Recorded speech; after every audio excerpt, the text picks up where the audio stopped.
Vemula case में closure report दाखिल। Closure report में हैदराबाद पुलिस का दावा, रोहित वेमुला दलित नहीं था। ये रिपोर्ट में कहा गया जाति का पता लगने के डर से सुसाइड किया। क्लोजर रिपोर्ट में सभी आरोपियों को क्लीन चिट दी गई है। रोहित वेमुला दलित नहीं था, ये रिपोर्ट में कहा गया है। तो क्लोजर रिपोर्ट दाखिल की गई है। क्लोजर रिपोर्ट में हैदराबाद पुलिस का दावा, रोहित वेमुला दलित नहीं था, जाति का पता लगने के डर से सुसाइड किया। क्लोजर रिपोर्ट में सभी आरोपियों को क्लीन चिट दी गई है। तो रोहित वेमुला के आत्महत्या करने पर देश भर के विश्वविद्यालयों में ये मामला जोर शोर से उठा था। इस मामले में विपक्ष ने खूब हंगामा किया था। बीजेपी के कई नेताओं पर आत्महत्या के लिए उकसाने के आरोप लगाए गए थे, लेकिन पुलिस की जांच और क्लोजर रिपोर्ट से दूध का दूध और पानी का पानी हो गया है। और जब पुलिस ने क्लोजर रिपोर्ट दाखिल की तो आज सवाल कांग्रेस अध्यक्ष मल्लिकार्जुन खड़गे से पूछा गया, तो उन्होंने क्या कहा, सुनिए जरा।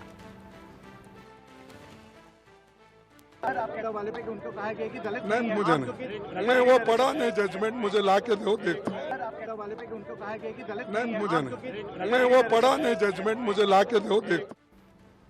तो आशीष सिन्हा लीगल एडिटर इस पर ज्यादा जानकारी के लिए हमारे साथ लाइव जुड़ गए हैं। आशीष सिन्हा, रोहित वेमुला मामले में जो क्लोजर रिपोर्ट पेश की गई है, जो क्लोजर रिपोर्ट सामने आई है, उसमें क्या कुछ बड़ी बातें बताई गई हैं? देखिए अनन्या, जो क्लोजर रिपोर्ट आज अदालत में दाखिल की गई है तेलंगाना पुलिस की तरफ से, उस क्लोजर रिपोर्ट में इस बात का खुलासा किया गया है कि रोहित वेमुला जो था वो अनुसूचित जाति से बिलोंग ही नहीं करता था और कहीं लोगों को ये ना पता चल जाए कि वो उस जाति का नहीं है, इसलिए उसने आत्महत्या कर ली होगी। ये बात तेलंगाना पुलिस की तरफ से अपनी क्लोजर रिपोर्ट में कहा गया है। उसमें कई अहम बातें और कही गई हैं। उसमें ये कहा गया है कि चूंकि वो पीएचडी का छात्र था और ऐसे में ये बात अगर बाहर आती तो उसके एजुकेशन पर, उसके भविष्य पर इसका असर पड़ सकता था, तो ये एक वजह हो सकती है। और सबसे अहम बात है, इस मामले में जो आरोपी थे, चाहे उस समय सिकंदराबाद के तत्कालीन सांसद की अगर हम बात करें बंडारू दत्तात्रेय, एमएलसी एन रामचंद्र राव, केंद्रीय मंत्री स्मृति ईरानी और हैदराबाद विश्वविद्यालय के तत्कालीन कुलपति पी अप्पा राव, ये जो सभी लोग थे, इनको इस क्लोजर रिपोर्ट में क्लीन चिट मिल गई है।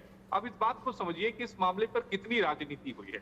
100 महीनों के बाद ये क्लोजर रिपोर्ट फाइल हुई है। 2016 का मामला था और क्लोजर रिपोर्ट फाइल हो रही है 2024 में।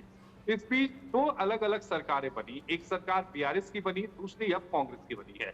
ये जो क्लोजर रिपोर्ट फाइल हुई है, ये कांग्रेस की सरकार में फाइल हुई है। जो वही कांग्रेस है जो इस पूरे मुद्दे को लेकर बहुत ज्यादा पूरे देश भर में हंगामा हुआ था। राहुल गांधी ने इस पूरे मुद्दे को संसद में भी उठाया था, अगर आपको ध्यान में हो। तो अब क्लोजर रिपोर्ट आने के बाद फिलहाल इसकी सरकार है, यानी कांग्रेस की सरकार है, उनके पार्टी के अध्यक्ष इस पर कुछ बोल नहीं रहे हैं। मल्लिकार्जुन खड़गे से जब रिपोर्टर ने सवाल पूछा कि रोहित वेमुला जो थे वो अनुसूचित जाति के नहीं थे, तो उस पर उन्होंने कहा कि आप हमें कोर्ट का जजमेंट दे दीजिए। बल्कि ये कोर्ट का जजमेंट नहीं है, मैं अपने दर्शकों को बता दूं, ये क्लोजर रिपोर्ट है। क्लोजर रिपोर्ट पुलिस की तरफ से अदालत में दाखिल की जाती है और उसके बाद कोर्ट ये तय करता है कि क्या हम इस क्लोजर रिपोर्ट को एक्सेप्ट करें या ना करें। अगर कोर्ट को लगता है कि नहीं, ये क्लोजर रिपोर्ट ठीक नहीं है, तो कोर्ट इस मामले में फर्दर इंक्वायरी के आदेश दे सकता है। और अगर कोर्ट को ये लगता है कि हाँ, ये क्लोजर रिपोर्ट ठीक है, तो फिर मामला वहीं पर खत्म हो जाता है। लेकिन सबसे अहम बात है कि 100 महीनों की राजनीति का क्या होगा।